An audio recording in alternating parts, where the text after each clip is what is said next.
নমস্কার ফ্রেন্ডস, আজকে আমি বানাবো আমলকির আচার। এটি যেমনই টেস্টি তেমনই হেলদি। এই পদ্ধতিতে আপনি যদি আমলকির আচার বানান তাহলে আপনি সারা বছর এটিকে সংরক্ষণ করে রেখে দিতে পারবেন। এই আমলকির আচার বানাতে প্রথমে একটি কড়াই নিয়ে তার মধ্যে অনেকটা পরিমাণ নুন দিয়ে তার মধ্যে আমলকিগুলো দিয়ে দেব। ভালো করে আমলকিটা ভাজবো, আর ফ্লেম কিন্তু হাইতে থাকবে। ফ্লেম যদি হাইতে না রাখা হয় তাহলে কি হবে, আমলকি থেকে জল বেরিয়ে নুনে এমন ভাবে মাখামাখি হয়ে যাবে যে সেটি তৈরি করাটা বেশ মুশকিল। এটিকে হাই ফ্লেমে রেখেই ভাজতে হবে। এটি ভাজতে মোটামুটি 8 থেকে 10 মিনিট লেগেই যাবে।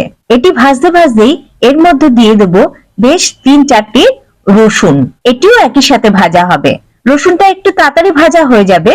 আপনি হাত দিয়ে দেখবেন রসুনটা যদি ঠিক একটু নরম হয়ে যায় তাহলে সেটি তুলে নেবেন। তারপরে আবার আমলকি ভাজতে থাকবেন। একটা টুথপিক দিয়ে দেখবেন যে এটি কতটা সেদ্ধ হয়েছে। যদি টুথপিকটি আরামসে ওর ভেতরে ঢুকে যায় তাহলে বুঝবেন যে আমলকি ভাজা হয়ে গেছে। এইবারে আমলকিটা তুলে নিতে হবে। আমলকি তোলার সময়ও একটা জিনিস খেয়াল রাখতে হবে যে একটা থালার মধ্যে ডাইরেক্ট তুলবো না, থালার উপরে একটা কাপড় দিয়ে দেবো বা ট্যাওয়েল দিয়ে দেবো। যদি থালায় তুলি তাহলে নুন আরো বেশি চিপকে যাবে।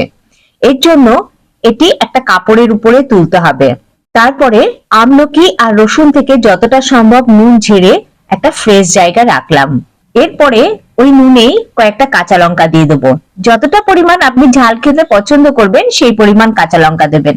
কাঁচা লঙ্কা দেওয়ার সময় এর বোটা কিন্তু রেখে দেবেন, তা না হলে নুন লঙ্কার ভেতরে অনেক বেশি ঢুকে যাবে। আর কাঁচা লঙ্কাটা ভাজার সময় বেশ সাবধানে ভাজতে হবে। কিছুক্ষণের মধ্যেই না কাঁচা লঙ্কা ফেটে যাবে, আর সেটা একটা অ্যাক্সিডেন্টও হয়ে যেতে পারে, ফেটে চোখে মুখে চলে আসতে পারে। সেজন্য খুব সাবধান, প্রয়োজনে প্রোটেকশন নিতে হবে। আর তা না হলে একটু ভাজার পরে এটাকে অফ করে দিতে হবে। দেখবেন ভাজার সময় যখন এটি বেশ একটু মোটা মোটা হয়ে আসবে বুঝবেন যে ভাজা মোটামুটি হয়ে গেছে, মানে নরম হয়ে গেছে। এবারে কাঁচা লঙ্কাগুলো তুলে নেবেন। এইবারে কি করব, রসুনগুলো পুরো খোসা থেকে ছাড়িয়ে রাখবো, আর কাঁচা লঙ্কা থেকেও লঙ্কার বোটাগুলো আলাদা করে নেব। রসুন আর কাঁচা লঙ্কা একটা জায়গায় কুটে নেব। এখানে না পেস্ট হবে না, কুটে নিলেই এটা টেস্ট ভালো পাওয়া যাবে। সেটা আপনি মিক্সির মধ্যে সেই ভাবে আপনি করুন, অথবা হামলদিস্তায় করুন, কি যাতে হোক করুন, কিন্তু পেস্ট করবেন না। আর তারপরে আমলকি গুলো ছাড়িয়ে ছাড়িয়ে নেবেন। একটু চাপ দিলেই না আমলকি গুলো পুরো কোয়াগুলো আলাদা হয়ে যাবে আর দানাটা আলাদা হয়ে যাবে। এইভাবে আমলকি গুলো আলাদা করে নেবেন। সেটাও একটু থেতো করে নেবেন, মানে কুটে নেবেন, পেস্ট করবেন না। এগুলো সব একসাথে করে একটা বাটিতে রাখবো। এইবারে শুকনো খোলায় একটা মশলা তৈরি করব।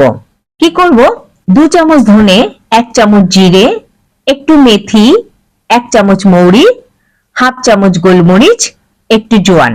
ব্যাস, এগুলো দিয়ে একটু শুকনো খোলায় ভেজে নিলে বেশ একটু গন্ধ বেরোলেই বুঝবেন যে মশলা রেডি হয়ে গেছে।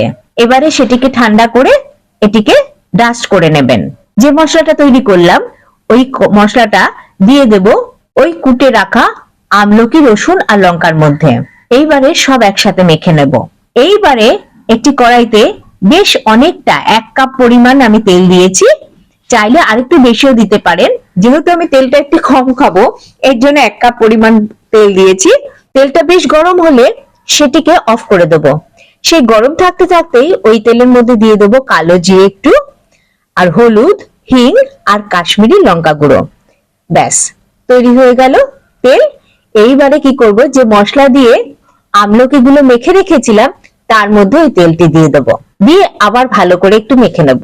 ব্যাস, তৈরি হয়ে গেল আমলকির আচার। কি সহজ পদ্ধতি। এইবারে একটি কাচের কন্টেনারে এটিকে ভরে রাখবো।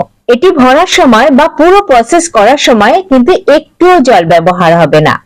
জল ব্যবহার করলে কিন্তু আমলকি ভালো থাকবে না সারা বছর।